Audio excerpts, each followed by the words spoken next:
തോറ്റു പോകുമെന്ന് ഉറപ്പുള്ളിടത്ത് തോക്കാണ്ടിരിക്കേണ്ടത് നിങ്ങളുടെ ഉത്തരവാദിത്തമാണ്. അതല്ലാതെ നമ്മളെ തോറ്റു കഴിഞ്ഞിട്ടുണ്ടെങ്കിൽ എണീക്കടാ നീ ജയിച്ചേ പറ്റുള്ളൂ എന്ന് പറയാൻ ചിലപ്പോൾ ഒന്നോ രണ്ടോ കൂട്ടുകാരോ ഒന്നോ രണ്ടോ ബന്ധുക്കളെ മാത്രമേ കാണൂ. തോറ്റെടുത്ത് കിടക്കുമ്പോൾ കൈയടിക്കുന്നവരായിരിക്കും ചുറ്റുമുള്ളവരും. അതുകൊണ്ട് തോക്കാതെ മുന്നോട്ട് പോവുക. പണം ഉണ്ടെങ്കിലേ വിലയുണ്ടാവുള്ളൂ. എന്താ പറയുക, പ്രണയമാണ്, സ്നേഹമാണ്.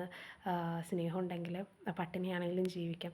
ശരിയാണ്, സ്നേഹം ഉണ്ടെങ്കിൽ ഒരു പരിധി വരെ നമുക്ക് മുമ്പോട്ട് ജീവിക്കാൻ പറ്റും. സമാധാനം അത് ഇമ്പോർട്ടൻ്റ് ആണ്. പക്ഷേ ഈ പറഞ്ഞ സാധനങ്ങളൊക്കെ നമുക്ക് വേണമെന്നുണ്ടെങ്കിൽ നമ്മുടെ കയ്യിൽ പണം വേണം.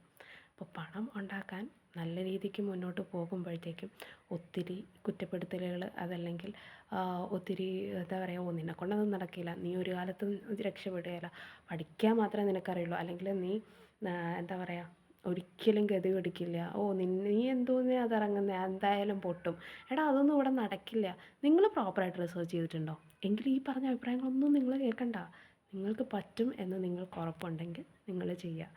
പിന്നെ ഒരുപാട് എപ്പോഴും ഇമ്പോർട്ടൻ്റ് ആയിട്ടുള്ള തിങ് എന്ന് പറഞ്ഞാൽ, ഫസ്റ്റ് ഫിനാൻഷ്യലി നിങ്ങൾ സെറ്റിലാത്ത ഫാമിലി എന്നാണെങ്കിൽ, അതായത് ഒരു മിഡിൽ ക്ലാസ് ഫാമിലി വരെയുള്ളവരാണ് എന്നുണ്ടെങ്കിൽ, എപ്പോഴും വലിയ ഇൻവെസ്റ്റ്മെൻറ്റിലേക്ക് ഇറങ്ങാതെ എന്തിനാണ് ഈ ചുറ്റും നോക്കുന്നത്, ഏറ്റവും കുറഞ്ഞ ഇൻവെസ്റ്റ്മെൻറ്റിൽ തുടങ്ങാൻ പറ്റിയ ഒത്തിരി സ്റ്റാർട്ടപ്പ് ഐഡിയാസ് നമ്മുടെ ചുറ്റുമുണ്ട്. നമ്മളൊന്ന് കണ്ണ് തുറന്ന് നോക്കിയാൽ മതി. അല്ലെങ്കിൽ നമ്മുടെ ലൈഫിൽ നമുക്ക് എന്തൊക്കെ കാര്യങ്ങൾ ആവശ്യമുണ്ടെന്ന് നിങ്ങൾ തന്നെ ഒന്ന് ശ്രദ്ധിച്ചാൽ മതി, നിങ്ങൾക്ക് കാണാൻ പറ്റും. മനസ്സിലായോ? അപ്പോൾ അതിൽ നിന്ന് തന്നെ നിങ്ങൾക്ക് ബിസിനസ് ഐഡിയാസ് തുടങ്ങാനും പറ്റും. ഇപ്പോൾ ഗേൾസിനാണെങ്കിൽ ഏറ്റവും കൂടുതൽ യൂട്യൂബിലാണെങ്കിലും ഫേസ്ബുക്ക് പേജസിലാണെങ്കിലും ഇൻസ്റ്റഗ്രാം പേജസിലാണെങ്കിലും പിന്നെ അതുപോലെ പുറത്ത് പോയാലും ഏറ്റവും കൂടുതൽ അവർ നോക്കുന്നത് എന്താ, ഡ്രസ്സ്, ജ്വല്ലറി ഫാൻസി ആവാം, അതല്ലാതെ സ്വർണ്ണമാവാം, എത്നിക് ആവാം, വാട്ടെവർ. അപ്പോൾ ഇത് ഏറ്റവും കൂടുതൽ നോക്കുന്നത് ലേഡീസാണ്. അതേസമയം ജെൻസ് ആണെങ്കിൽ ഡ്രസ്സ് അവർക്കുണ്ട് ഒബ്വിയസ്ലി, പക്ഷെ അതിനേക്കാളും അവരുടെ തിങ്സ് അത് ജെൻസിനാണ് അറിയാവുന്നത്. അങ്ങനെ ഡിമാൻഡുള്ള കാര്യങ്ങളിലേക്ക് കൂടുതൽ ഇറങ്ങാൻ നിൽക്കുക. മനസ്സിലായോ?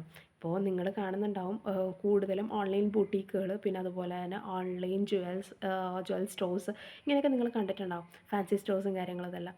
അതെന്തുകൊണ്ടാണ്? ഡിമാൻഡ് ഉള്ളതുകൊണ്ടാണ്. അപ്പോൾ നിങ്ങൾ സ്റ്റാർട്ട് ചെയ്താലും വിജയിക്കില്ലേ? നിങ്ങൾ സോഷ്യൽ മീഡിയയിൽ അത്യാവശ്യം ആക്റ്റീവ് ആണെന്നുണ്ടെങ്കിൽ നിങ്ങൾ സ്റ്റാർട്ട് ചെയ്താലും നിങ്ങൾക്ക് ഓർഡേഴ്സ് വരും. ഒന്നിലായിരിക്കും തുടങ്ങുന്നത്, അത് 1000 ആവാൻ അധികം താമസമില്ല.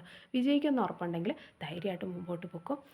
നമ്മുടെ നല്ലതല്ല അവർ ഉദ്ദേശിക്കുന്നത് എന്ന് നമുക്ക് മനസ്സിലായിട്ടുണ്ട്, ആളുകൾ ഉദ്ദേശിക്കുന്നതെന്ന് മനസ്സിലായിട്ടുണ്ടെങ്കിൽ അവരെന്ത് വിചാരിക്കും എന്ന് കരുതി അവർ പറയുന്ന പോലെ എന്താ പറയുക, ഞാൻ മുമ്പോട്ട് പോയില്ല, എനിക്ക് പറ്റില്ല, വേണ്ട, അവരെന്ത് വിചാരിക്കും, ഞാൻ അത് ചെയ്യണില്ല, അവർ പറയുന്ന എന്തെങ്കിലും ചെയ്യാം, അതൊന്നും വേണ്ടവരാവോ. നമുക്ക് വേണമെന്നുണ്ടെങ്കിൽ നമ്മൾ ചെയ്യണം, നമുക്ക് കഴിക്കണം എന്നുണ്ടെങ്കിൽ നമ്മൾ അധ്വാനിക്കണം, നമ്മുടെ കയ്യിൽ കാശ് വേണം. അതുകൊണ്ട് ധൈര്യമായിട്ട് മുമ്പോട്ട് വെക്കും.